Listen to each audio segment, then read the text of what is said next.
જગતના નાથ આજે ભક્તોને આશીર્વાદ આપવા માટે થઈને નગરચર્યાએ નીકળ્યા છે ત્યારે જગન્નાથ મંદિર બહારના દ્રશ્યો અમે તમને બતાવી રહ્યા છીએ જેમાં આપ જોઈ શકો છો કે ભક્તો જે છે તે જગતના નાથની ભક્તિમાં તરલીન થયેલા જોવા મળી રહ્યા છે।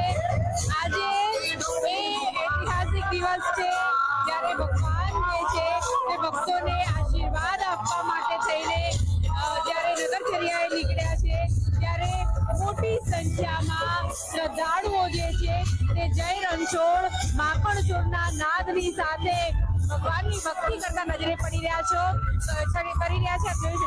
શું કહેશો ભગવાનના દર્શન કર્યા? સરસ થયા દર્શન સરસ રીતે મને બહુ ખૂબ પહેલી વાર રથયાત્રા 50મી વાર કેવું લાગે છે? બહુ સરસ લાગે છે મારો કાનો બહુ સુંદર લાગે।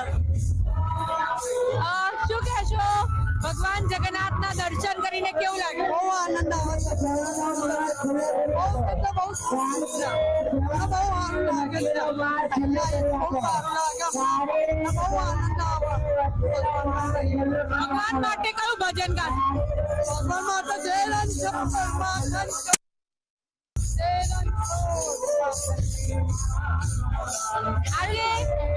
આજે રથયાત્રા ભગવાન દર્શન આપી રહ્યા છે કેવું લાગી રહ્યું? અરે અમારા જગતનો નાથ આખા દુનિયાને દર્શન આપે છે અને અમે તો એટલા ધન્ય થઈએ કે ભગવાન અમે 25-30 વર્ષથી આવીએ છીએ અમારે સદાય આવીને જ રાખે। જય રણછોડ। જોઈ રહ્યા છો કે કીર્તનની સાથે ભગવાનના ભક્તિમાં તરલીન થયેલા લોકો નજરે પડી રહ્યા છે। જય રણછોડ માખણચોર અને દ્વારિકામાં કોણ છે રાજા રણછોડ છે જેવા નાદ અત્યારે હાલ ગુંજી રહ્યા છે ત્યારે મોટી સંખ્યામાં શ્રદ્ધાળુઓ જે છે તે અત્યારે હાલ આપ જોઈ શકો છો કે કરતાલ જે છે તે વગાડીને ભગવાનની ભક્તિ કરી રહ્યા છે ત્યારે બીજા દ્રશ્યો પણ તમને બતાવીએ જેમાં જોઈ શકો છો કે વિવિધ ભજન મંડળી તો ખરી જ પરંતુ લોકો પોતાના ઘરેથી લડ્ડુ ગોપાલને પણ લઈને આવ્યા છે। જય રણછોડ માખણચોર કેવું લાગી રહ્યું છે રથયાત્રામાં ભગવાનના દર્શન?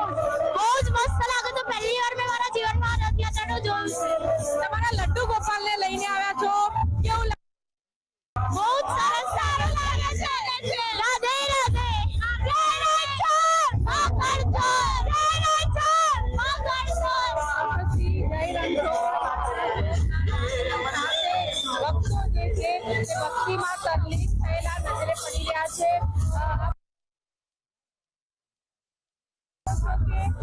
લોકો પોતાના ઘરે જે લડ્ડુ ગોપાલ હોય છે એની પ્રતિકૃતિ લઈને ખાસ અહીંયા આવતા હોય છે કારણ કે તેમણે એવું ઈચ્છતા હોય છે કે આ જે લડ્ડુ ગોપાલ છે તે પણ આ રથયાત્રાનો આનંદ માણે અને તે પણ આ રથયાત્રામાં તેમની સાથે આવે ત્યારે ખાસ આપ જોઈ શકો છો કે હજુ પણ ત્રણેય રથ જે છે તે મંદિરની બહાર જ જોવા મળી રહ્યા છે।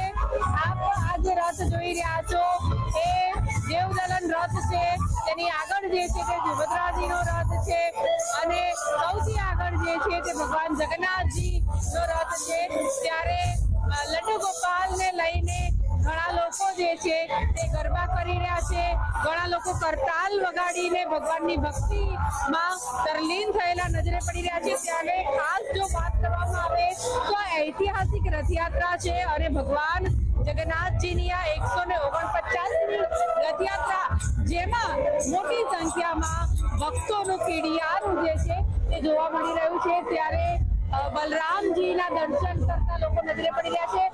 ઉપરણાનો પ્રસાદ જે છે તે પણ આપવામાં આવી રહ્યો છે। આ ઉપરણા જે છે તે ખૂબ જ શુભ માનવામાં આવતા હોય છે કારણ કે ભગવાનના આંખે પાટા બાંધ્યા હોય છે તે ઉપરણાથી જો ભગવાન સાજા થઈ જતા હોય તો ભક્તોની પણ દરેક પીડા અને દરેક બીમારી દૂર થઈ જાય તેવું તેઓ વિચારતા હોય છે ત્યારે આપ જોઈ શકો છો કે આજે લગભગ 1 લાખથી પણ વધારે ઉપરણા જે છે તેનો પ્રસાદ ભક્તોને જે છે તે વહેંચવામાં આવી રહ્યો છે. ખાસ જો વાત કરવામાં આવે તો મોટી સંખ્યામાં પોલીસના સુરક્ષા કર્મીઓ તેમજ 3 લેયર સુરક્ષા જે છે તે રથયાત્રામાં જોવા મળી રહી છે. અને આ બીજો જે રથ આપ જોઈ રહ્યા છો, સુભદ્રાજીનો આ રથ છે અને તે પણ હજુ મંદિરની બહાર જ છે. એક બાદ એક તમામ ટ્રકો જે છે તે નીકળી રહી છે અને આ તમામ ટ્રકો નીકળી જાય ત્યારબાદ આ રથ જે છે તે નીકળશે. ત્યારે 101 જેટલી ટ્રકો જે છે તે દર વખતે આ રથયાત્રામાં જોડાતી હોય છે અને અલગ અલગ પ્રકારની થીમ વાળી ટ્રકો તેમજ બેન્ડ વાજા પણ જોવા મળી રહ્યા છે. આપ જોઈ શકો છો કે હવે આપણે ભગવાન જગન્નાથજીના રથની પાસે પહોંચી ગયા છે અને આ જગતના નાથના દર્શન કરાવવા માટે થઈને જે છે તે ખૂબ જ આતુર હતા અને વાલાના વધામણા લેવામાં આવી રહ્યા છે. આજે વાલો જે છે તે પોતાના મોસાળમાં જ્યારે જઈ રહ્યા છે ત્યારે ભક્તો તેમની એક ઝાંખી મેળવવા માટે થઈને ખાસ ભગવાનના દર્શનાર્થે આવ્યા છે. ત્યારે ખાસ જો વાત કરવામાં આવે મહત્વનું કહી શકાય કે આજે આ ઐતિહાસિક રથયાત્રા અને આ રથયાત્રામાં હજારો લોકો જે છે તે ભગવાન જગન્નાથજીના દર્શન કરશે અને ધન્યતા અનુભવશે. કેમેરામેન જતીન સાથે અનિતા પરમાર, મંતવ્ય ન્યૂઝ, અમદાવાદ.